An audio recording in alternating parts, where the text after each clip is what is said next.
we are living in today.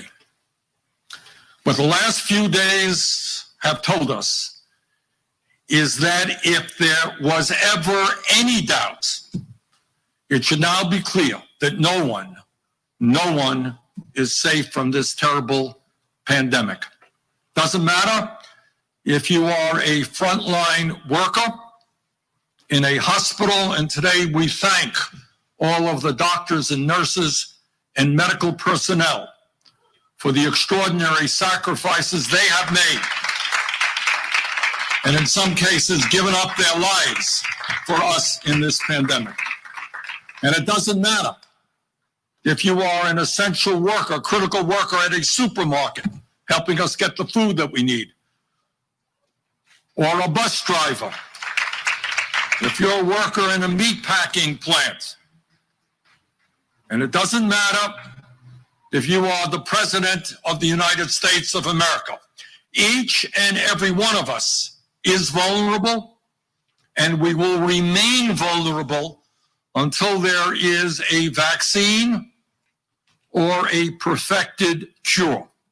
That is the reality that we face, and there is no getting away from that. Now, there are some who say that we have to make a choice between having a strong economy on one hand and protecting the American people from this terrible disease on the other hand.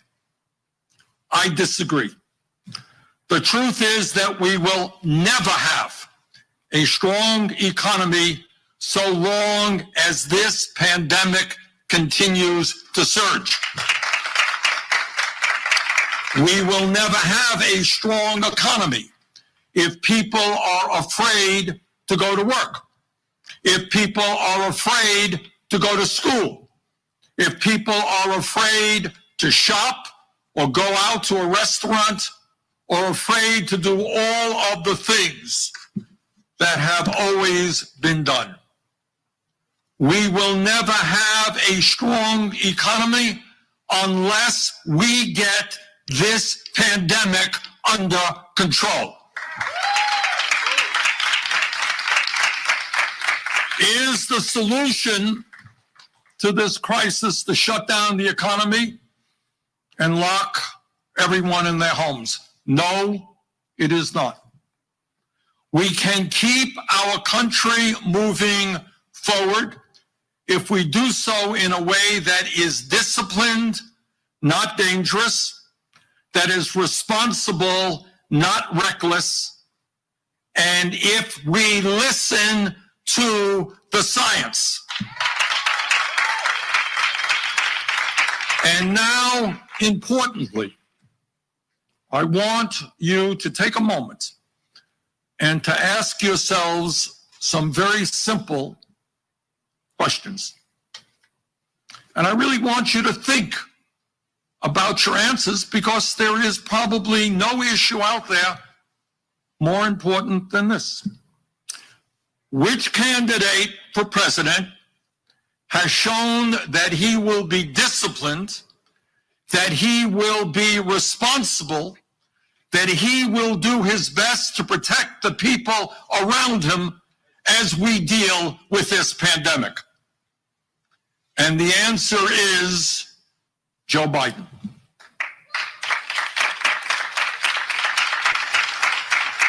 Which candidate for president has made it clear that he will develop policies which are based on science, not politics, and that he will seek the advice of the best scientists and doctors in our country and around the world in order to combat and defeat this pandemic? And the answer to that question is Joe Biden.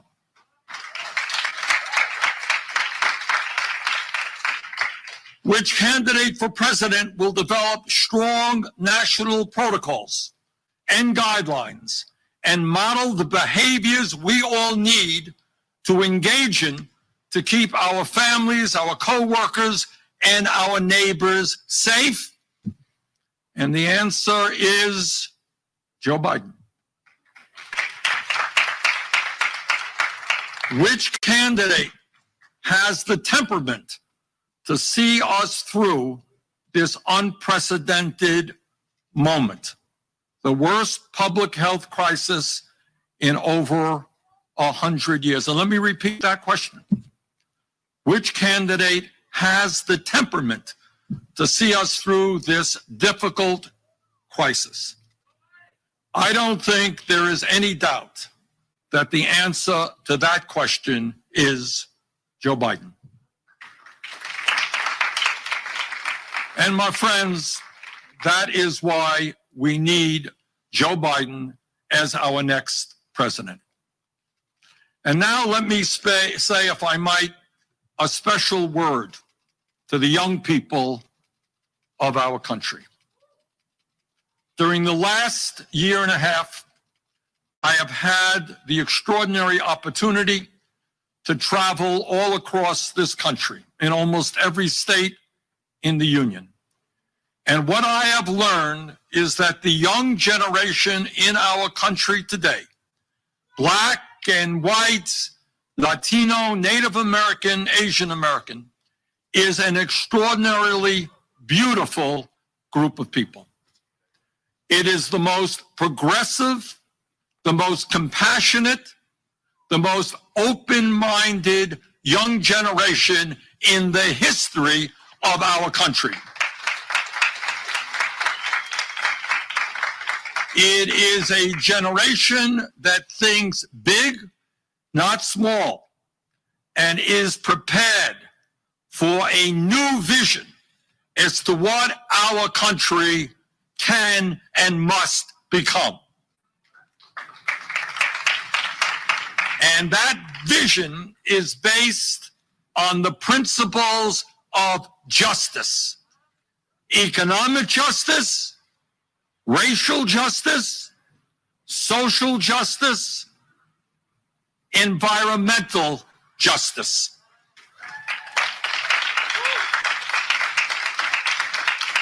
This is a generation that is leading the fight against systemic racism and police brutality. It is a generation that is leading the fight against xenophobia, a generation that is leading the fight against sexism, a generation that is leading the fight against religious bigotry, a generation that is leading the fight against never-ending wars, and a bloated military budget.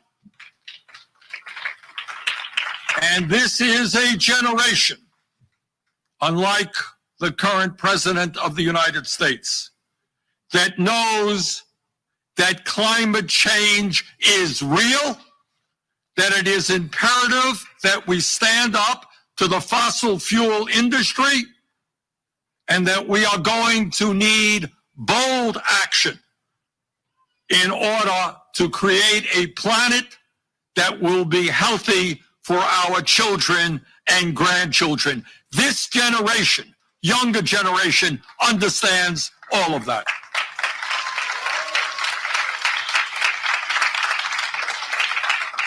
But, and here is the but, as wonderful and idealistic as our young generation is, it has one major political shortcoming. And that political shortcoming is that this young generation does not vote in large enough numbers. The voter turnout among young people has improved in the last few years, but it still has a very long way to go.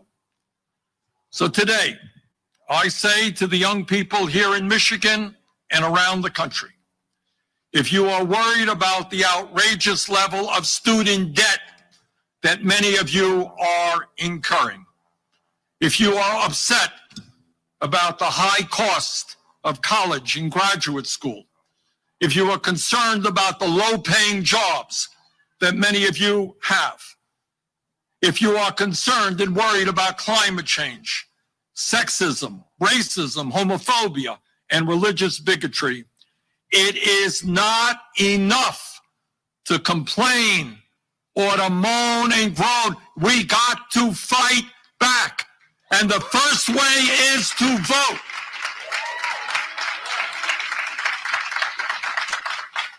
And not only to vote, but to vote in record-breaking numbers.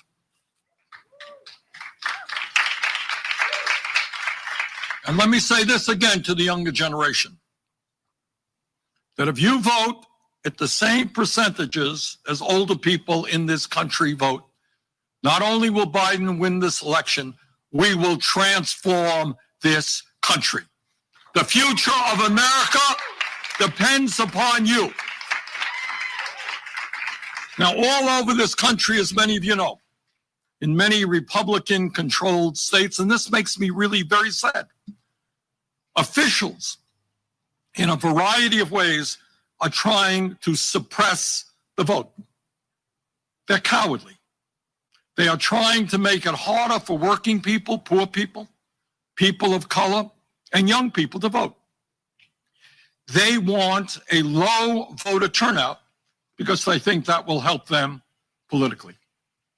Fortunately, that is not the case here in Michigan.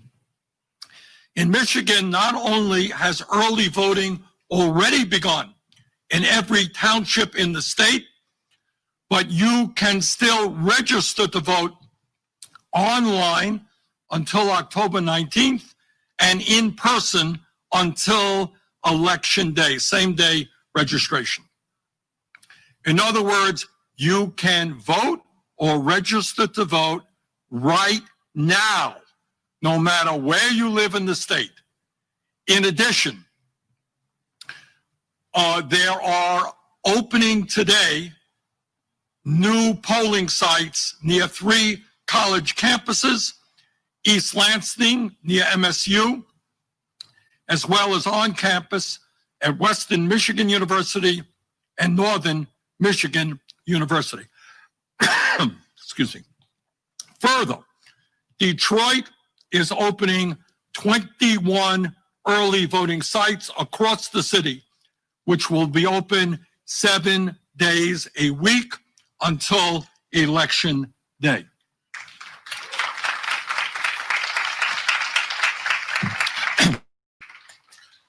My friends, this is the most important election in the modern history of our country.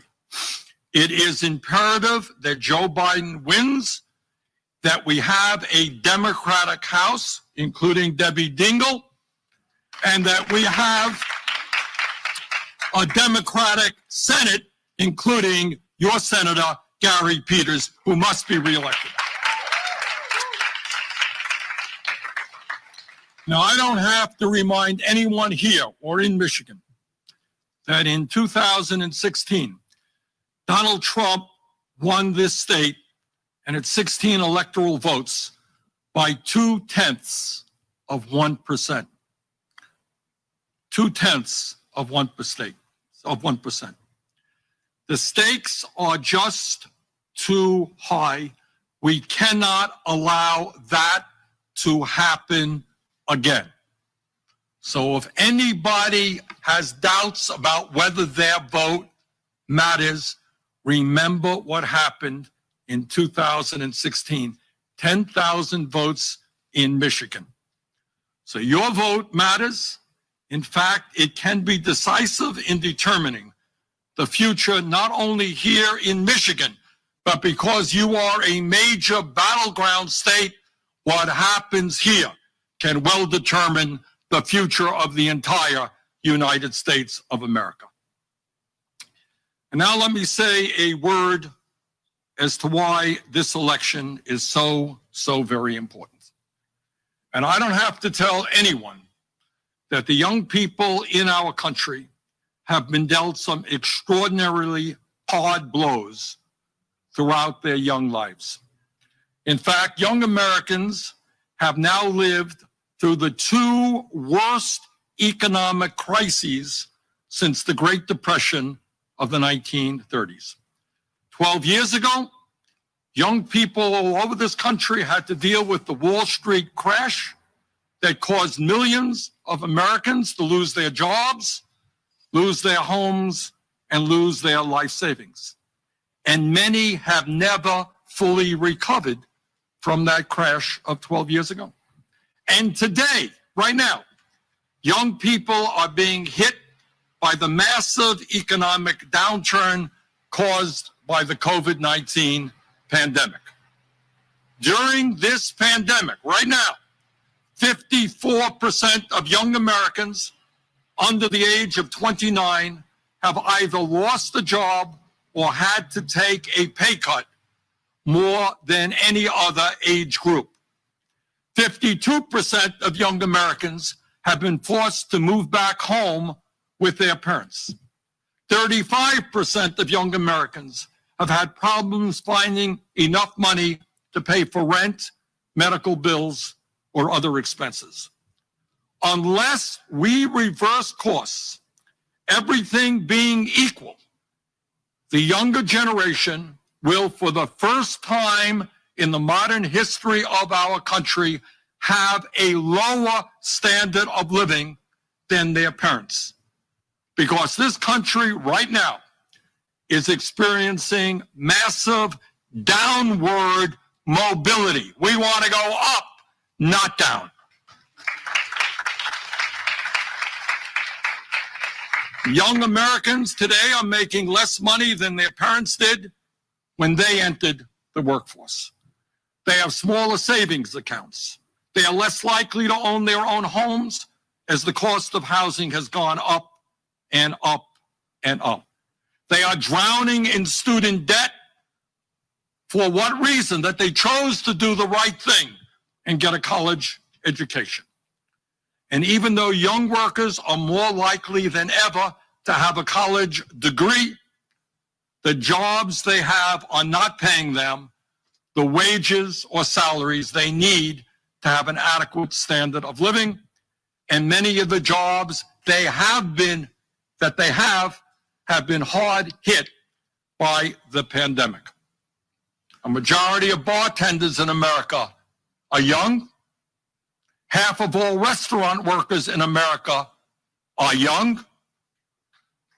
A huge percentage of the retail sector is filled with young people. And these are precisely the industries that have been hit the hardest by the economic downturn.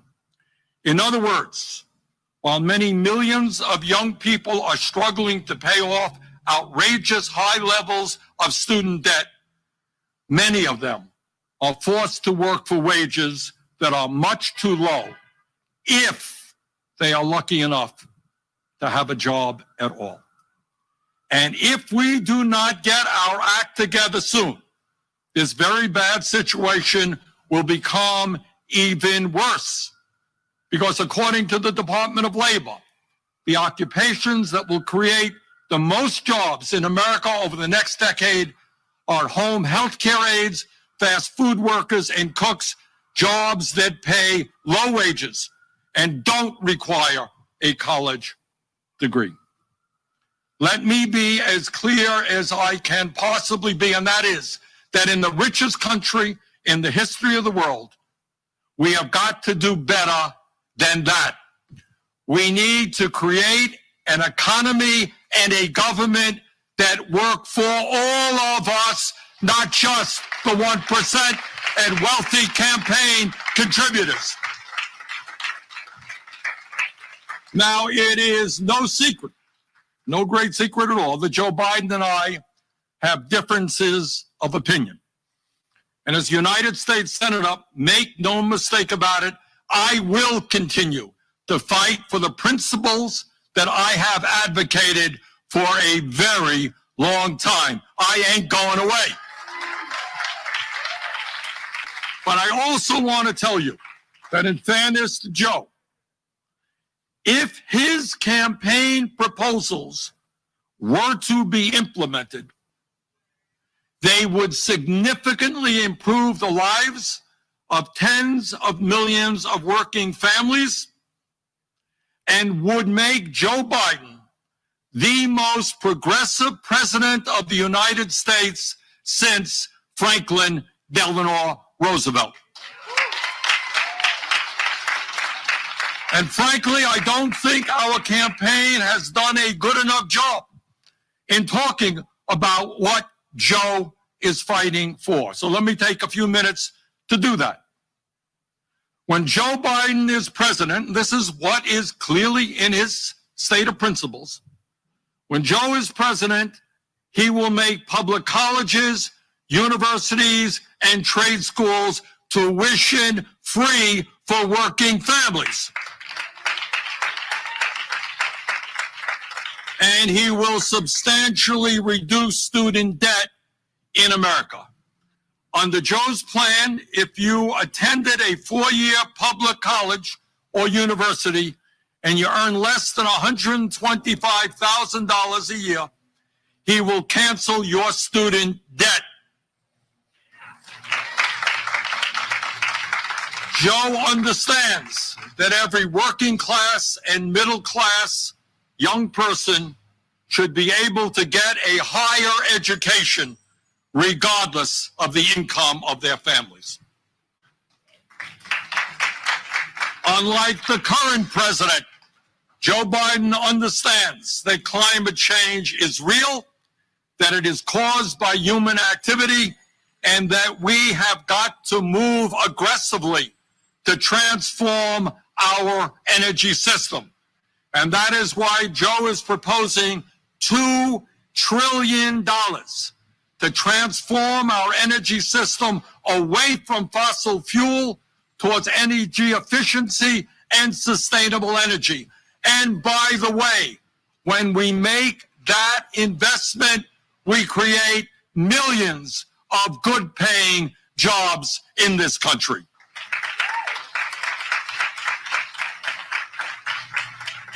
And when we talk about the need to raise wages in America, let's be clear. When Joe Biden is president, we are going to raise the federal minimum wage from the starvation wage of $7.25 an hour to a living wage of at least $15 an hour.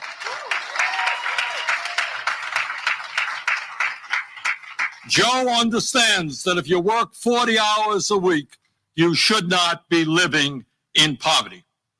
And Joe also understands that it is absurd that women in America are earning 80 cents on the dollar compared to men.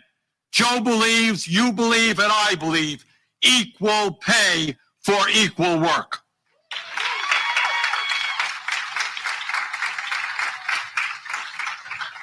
And Joe also knows that if we are going to expand the middle class in this country, we must make it easier for workers to join unions, to engage in collective bargaining, and to end the heavy-handed corporate tactics that make it so hard for workers to unionize in our country. And Joe Biden also understands that we have got to stop providing corporate welfare to companies that are throwing American workers out on the street and moving to low-wage countries around the world. When Joe is president, he will sign an executive order to prevent companies that ship American jobs overseas from receiving a nickel in corporate welfare. And I'll tell you what Joe Biden also understands and what all of you know to be true. And that is, we have got to end the international embarrassment of the United States being the only major country on earth not to guarantee paid medical and family leave. How absurd is it? How absurd is it that the wealthiest country in the world cannot guarantee paid family and medical leave to its workers? When a woman in this country gives birth, she should not be forced to go back to work after 1 or 2 weeks. When a child gets sick, mom or dad should be able to stay home and not lose a day's pay. And that is why Joe Biden has proposed at least 12 weeks of paid family and medical leave for working families in our country. And when we talk about little kids and young children, we all know that our current child care system is a disgrace and is totally inadequate. Our children and their parents deserve high quality, reliable, and affordable child care. And that is why Joe has proposed universal pre-K education for every 3- and 4-year-old in the country.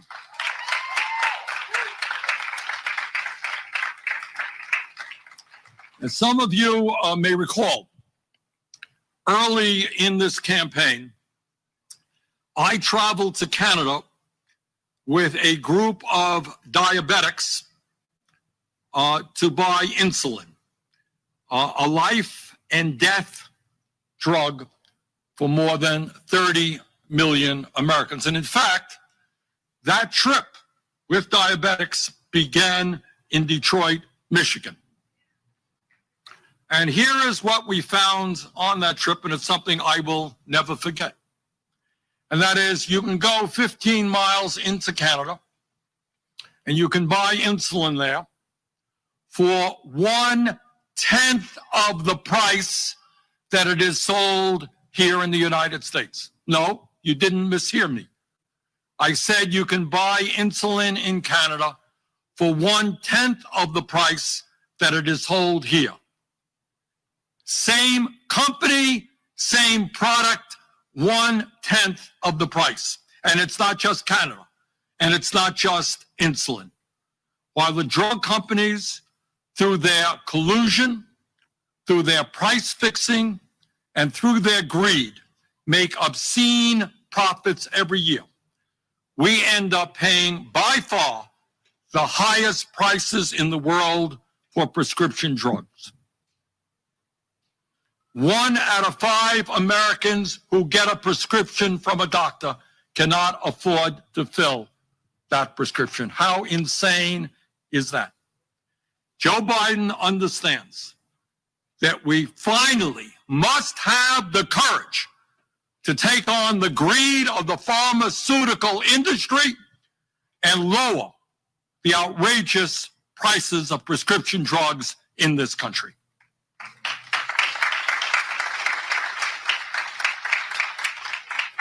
As I think many of you know, the United States is the only major country on earth not to guarantee health care for all people as a human right. Meanwhile, despite paying almost twice as much per capita for health care as the people of other countries, over 90 million Americans today are uninsured or underinsured. And almost 500,000 Americans go bankrupt because they cannot afford to pay their medical bills. And I'll tell you something else, an outrage beyond belief, that because of the high cost of healthcare in America, some 60,000 of our people die every single year because they don't get to a doctor when they're sick. They just can't afford to walk into a doctor's office. How outrageous is that? Now, Joe and I disagree on the best path to get to universal coverage. I believe in Medicare for all.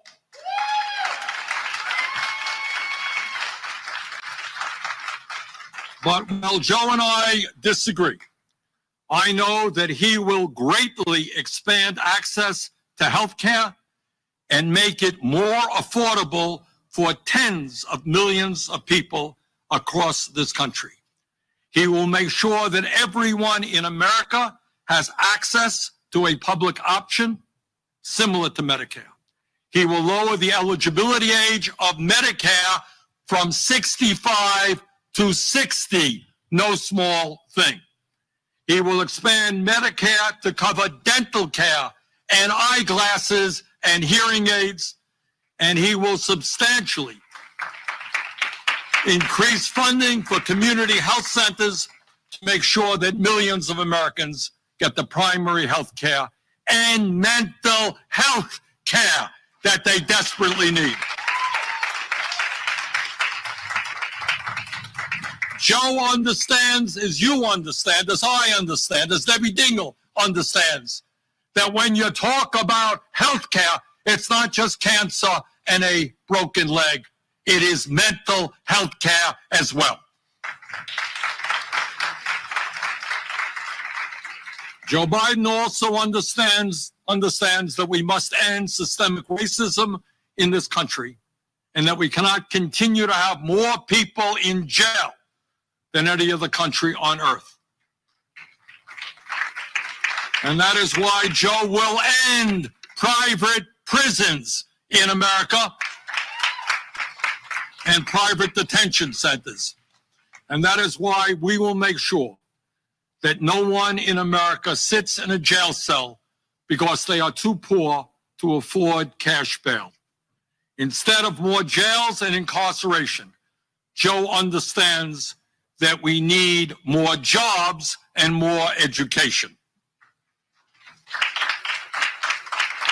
Joe Biden also understands that we are a nation of immigrants. My dad came to this country at the age of 17, and that we cannot continue to terrorize and demonize over 11 million undocumented people in America. And that is why Joe has proposed a comprehensive immigration reform plan and a path toward citizenship for the undocumented. That is why he will provide legal status for the 1.8 million young people eligible for the DACA program. And that is why he will end the disastrous ICE raids and develop a humane border policy for those who seek asylum. No more snatching babies from the arms of their mothers.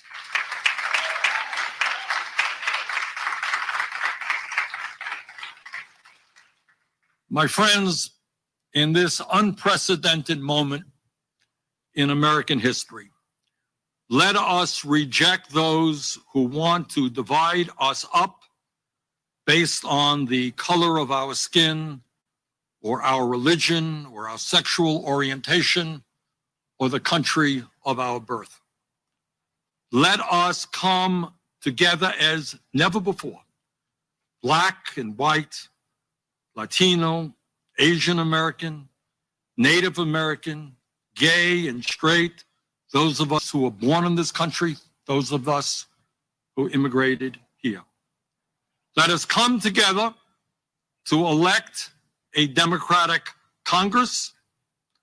Let us come together to enact the most progressive agenda in the modern history of this country. Let us come together to build an America that works for all and not just the billionaire class. And let us elect Joe Biden as the next president of the United States of America. Thank you all very much.